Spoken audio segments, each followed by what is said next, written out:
Welcome and welcome back. Welcome to Seek to See podcast. My name is Shonda, and welcome to my little corner, my little space. Y'all, welcome. I'm having a late lunch. It is like 3:07.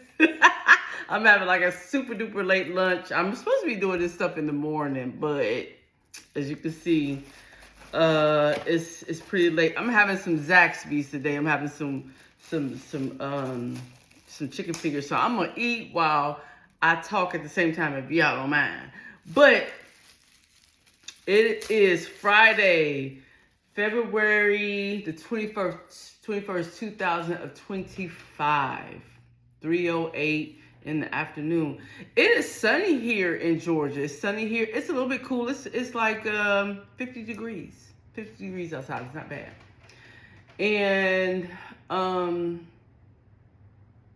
today's pretty decent today. It's not bad. Today wasn't a bad day. And honey, y'all know I got to get the hot sauce and the ketchup for the fries. You know what? I'm eating dirty today. I'm just gonna go ahead and let y'all know the sister is eating filthy dirty today. Filthy dirty today, baby. Filthy dirty today. I'm eating filthy dirty today. And y'all, I love the Red's hot sauce, baby. How many of y'all like that Texas Pete? I like Texas Pete, but for some reason, Texas Pete just don't taste the same as Red. Maybe because I've been raised on Red's hot sauce. Because I've been raised on Red's, okay? But some people like Texas Pete. I guess it's a southern thing. Texas Pete is a southern thing. I'm more of a Red's, okay? But anyway, so I'm gonna eat my little lunch here before these kids get home. You know how it is. You gotta eat for them kids. Let me tell you something.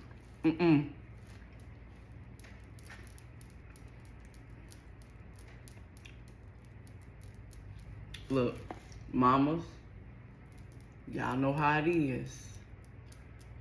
Don't act like y'all don't know. When you get your favorite meal, you got to eat your meal before them kids get home. While they take, especially if you're a stay-at-home mom, because I was for a while, you got to eat your food before them kids get up from the nap. Or you got to eat your food before you get home. Or while you out shopping, you got to eat. Get you what you want before you get home. But baby, can you let them kids see you eating your food, baby? Cause honey, if you let them kids see you eating, baby, you won't even get the full meal. You will not get the full meal. I promise you, you won't get it. Cause they'll eat it up for you. They will eat it for you. And you'll be mad. Baby, you'll be mad. You'll be heated. Cause they be done ate up the whole damn meal. And then be sitting around looking like poor little, like somebody don't love them. Because they want to eat up your food. I ain't going. So to prevent all of that, just don't even eat it around them. Just make sure you eat your food while they ain't around. Just, I'm not gonna be able. I'm gonna eat my food while they ain't here. That way I can enjoy it. Yes.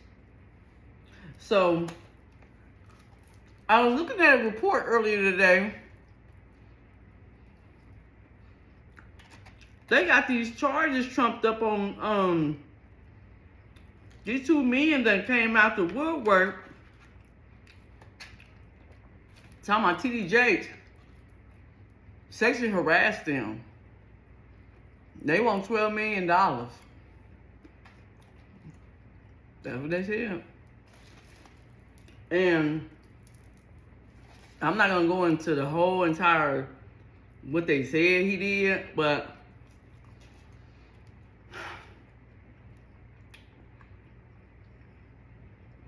it's just so. I mean, it's just so.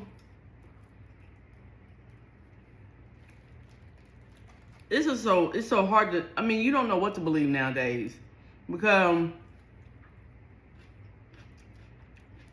to be honest, with times the way they are, everybody trying to get a money grab. You know what I'm saying? That's number one. And then number two is like, you got so many men out here that's gay. Like, it's like, especially in the church. And it's no tea, no shade, but it's like, I'm not saying T.D. Jakes is gay. I'm not saying that, because I don't know. But you have to question. You have to. It's like you don't really know anymore, because these men sometimes do so much sly stuff behind your back that you have to question their integrity. You know? So these men are saying that T.D. Jakes did something to them way back when, and they now want $40 million. Okay?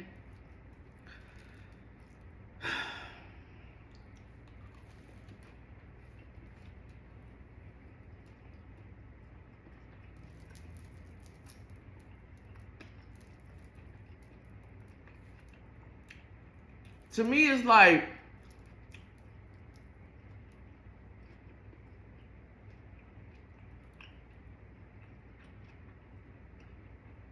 they were grown men. Let's just say, let's play devil's advocate and say T.D. Jakes did it, okay? Did whatever they said he did. These men weren't kids. They were adults. So you mean to tell me, as adults, at your big age then and at your big age now, you're just now waiting to say something? And not only to say something, you want to wait until this man is like totally famous and you want $40 million?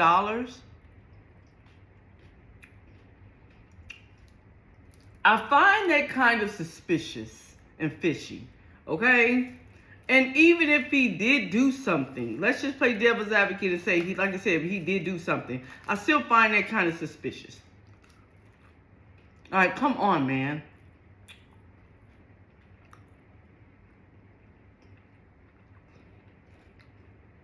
You wait this long to say something, to say that a man did something to you. You wait this long. That's why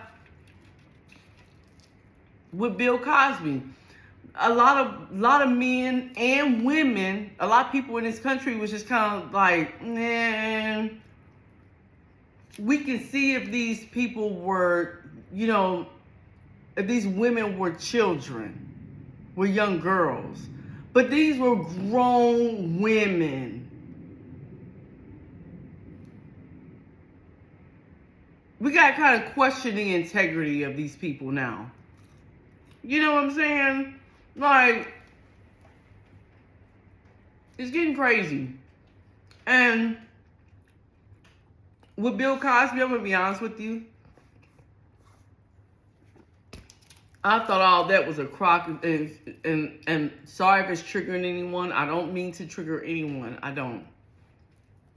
And if you have been raped or you have been sexually assaulted,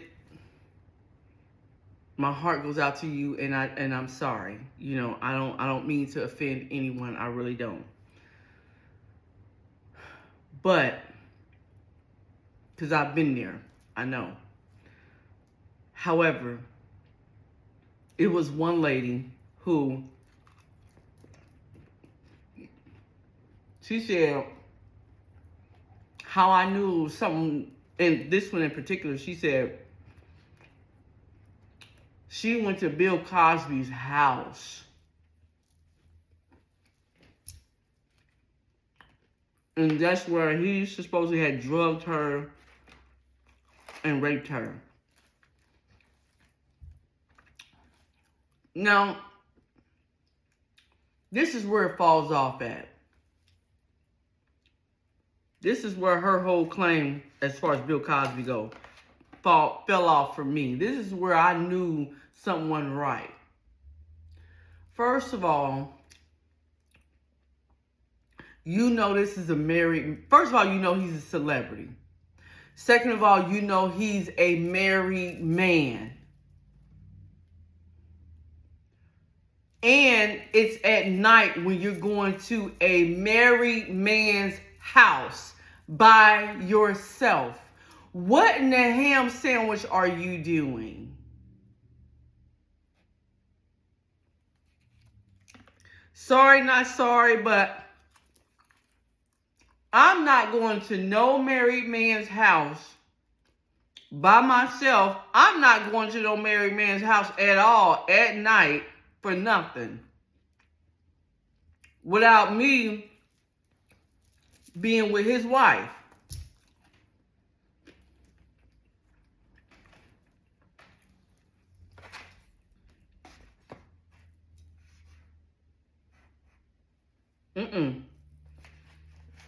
You cannot catch me at no married man's house by myself up in there, and that ain't his house. That's that woman house. That's that married man's wife house. That ain't his house. That's her house. Now you up in her house. You up in her stuff.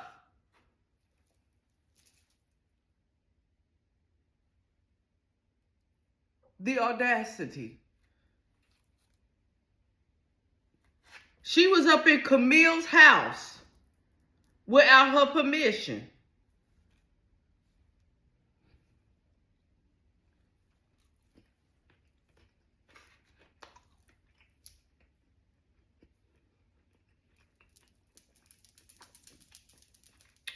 You wrong. You wrong for that, man. You're wrong on all levels. You do not go to no married woman's house with her husband on no level. I'm not even getting in his car. Let them go to his house.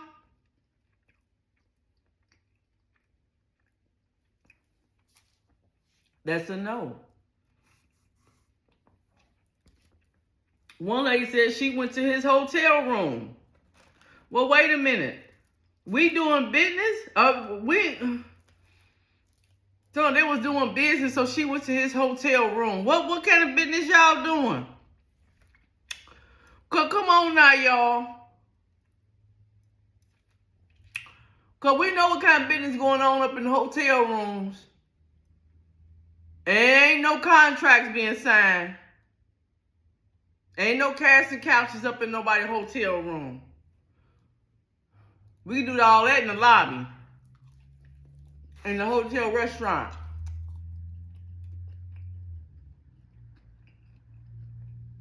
So, that's why I say, people can miss me with all that foolishness and nonsense. That's why I knew some of them women were lying. Oh, they were lying.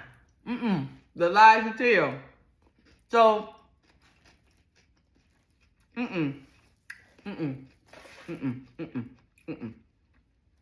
no. Nay, a nay. It ain't going down. So, I don't know what to believe at this point. I mean, certainly I can find out what the truth is. I mean, I can find out. But, is it any of my business? It's not.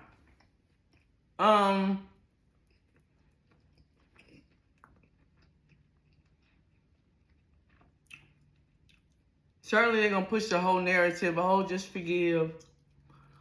Just forgive.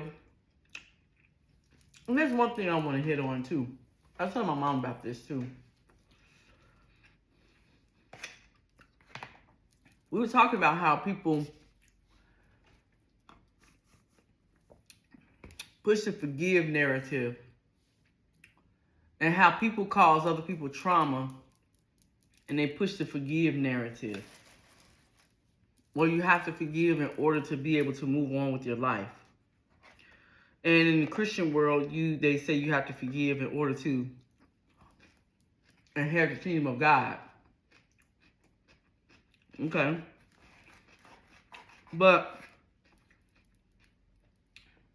in my humble opinion, I feel like it's almost like we're persecuting the person twice when we tell a person you have to forgive the perpetrator. Because, like, why? Especially if that person is not ready to do so.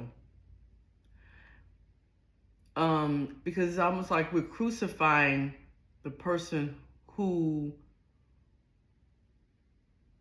was taken advantage of. It's like we're hurting that person not once. They already been hurt once, but we're hurting that person twice by making them do something that they're not ready to do, if ever. Excuse me. But number two, we have this thing where we push forgiveness, but I rarely ever see people, or I rarely ever hear people push apologies. That's what I rarely ever hear. I hear, oh, forgive, forgive, forgive, so you can move on. But what about apologize, apologize, apologize, so that way the perpetrator can move on too? How about that part? That way, that allows the perpetrator to be able to get off of their chest what they did, and it allows the person who was hurt to have closure and to move on. Why don't we push people to admit what they did and to fully apologize? I don't see that much. I don't see that. All I see is forgive, forgive, forgive. Because I'm going to tell you something, and I've heard this on so many occasions by perpetrators. They say, well, I can continue to go around here and hurt and continue to do things I'm not supposed to do to people and continue to cause harm because they gonna do nothing but forgive me anyway. So I don't ever have to apologize. I'm gonna be forgiven regardless.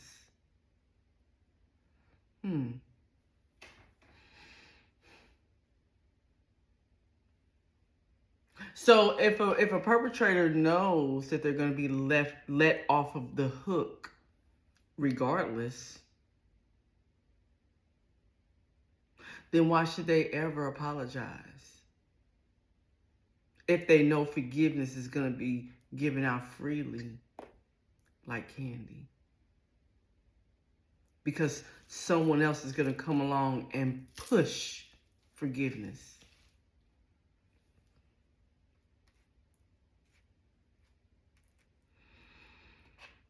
And when I heard that, I thought, wow, interesting. So that means that they know that they're not being held accountable, and they'll never be held accountable. So why not just keep going and keep doing what I'm doing? Because I'm never going to be held accountable anyway.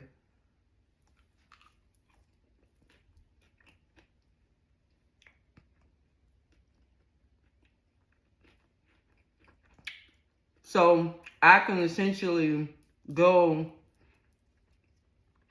cause harm to Shonda and her family, or cause harm to Shonda personally, then defame her, talk about her like a dog, and then walk away after I do it, and nothing's gonna happen. Why? Because she's gonna grant me forgiveness, whether I give her closure or not, because the narrative been pushed to her that all I have to do is just give out. All I have to, the narrative been pushed to her is just forgive and move on with your life.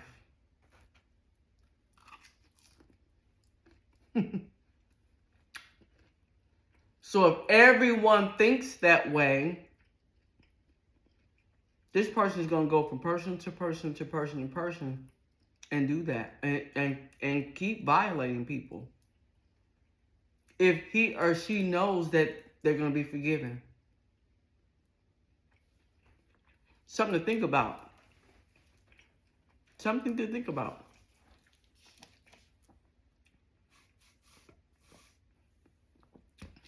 So, but if people know that, no, if you come over here and you violate, you will not be forgiven.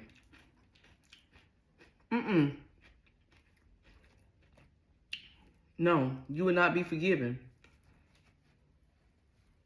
No, you will not. I think people will stop doing the things that they do. Anyway, moving along.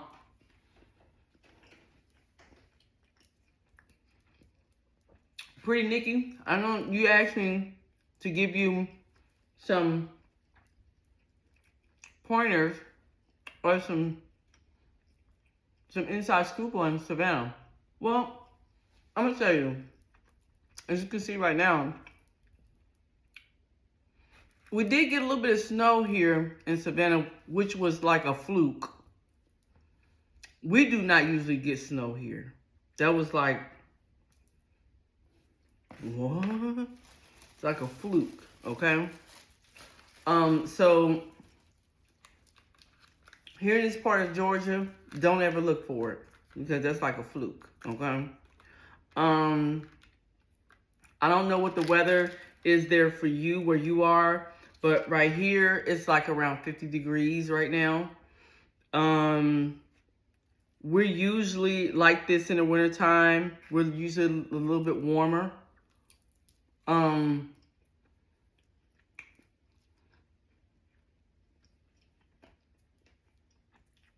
We never have to worry about extreme cold. Like right now, the most that I'm gonna wear on a daily basis is a sweatshirt or a light jacket. That's the most I'm gonna wear in the wintertime.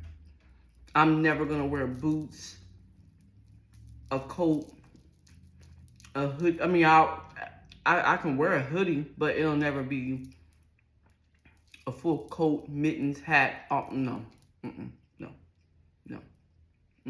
never that.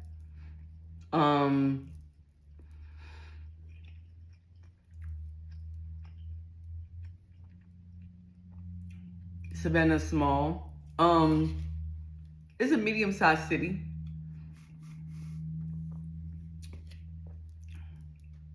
I would say conservative, but at the same time, Savannah, parts of Savannah remind me of New Orleans. Reminds me of New Orleans. If you go downtown, parts of it reminds me of New Orleans because of the way the houses are built.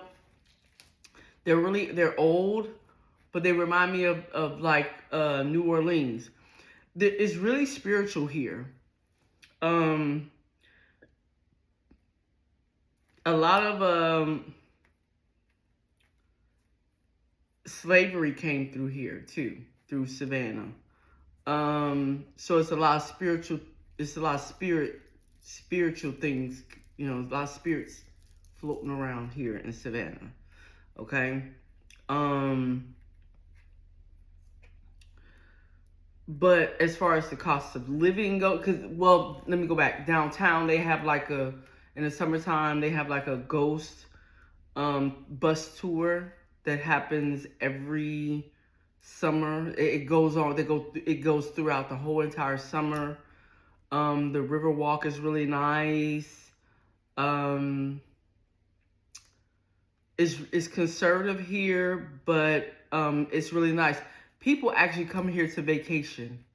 They actually take a vacation here.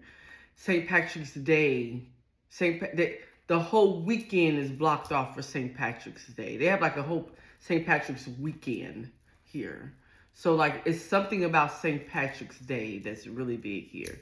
I haven't did my history. I haven't did like a whole history education on it, but like they even take off.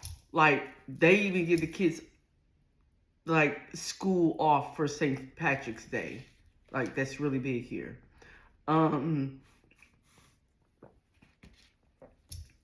The nightlife is really nice. They have like the market square is really nice. Like a lot of bars and stuff down there is really nice.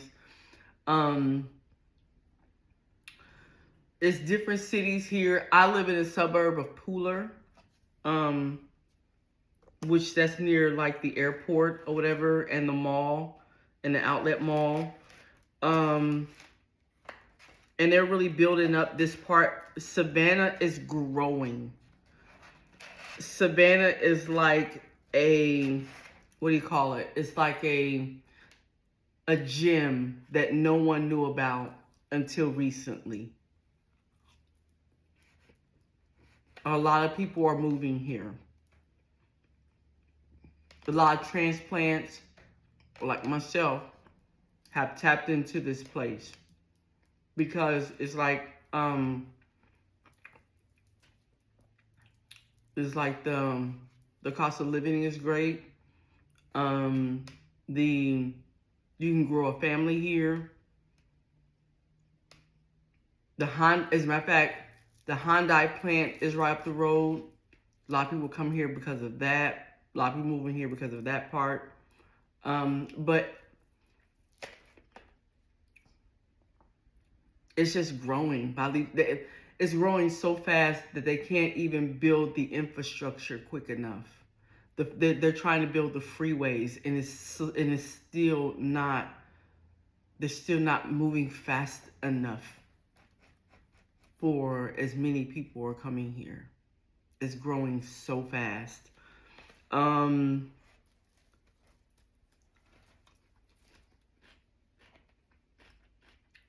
The housing market, explosive here because the homes are so fairly cheap, you know. Like I said, when I bought my house, of course, it was considered to be cheap. Honestly speaking, compared to other markets, it was considered to be really, really cheap. Really, really cheap. For what I got, for what I paid for and what I got,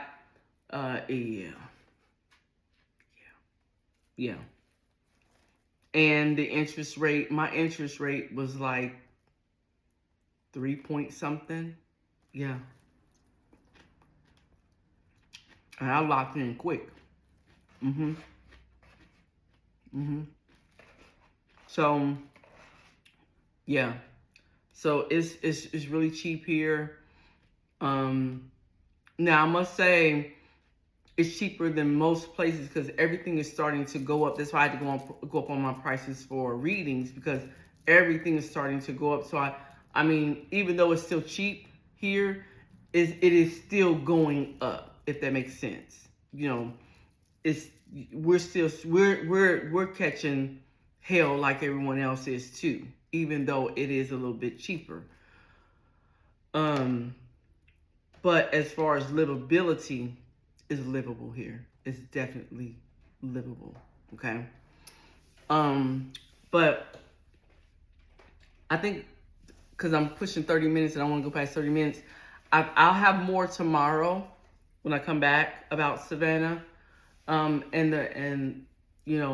how livable it is here. But I love it here.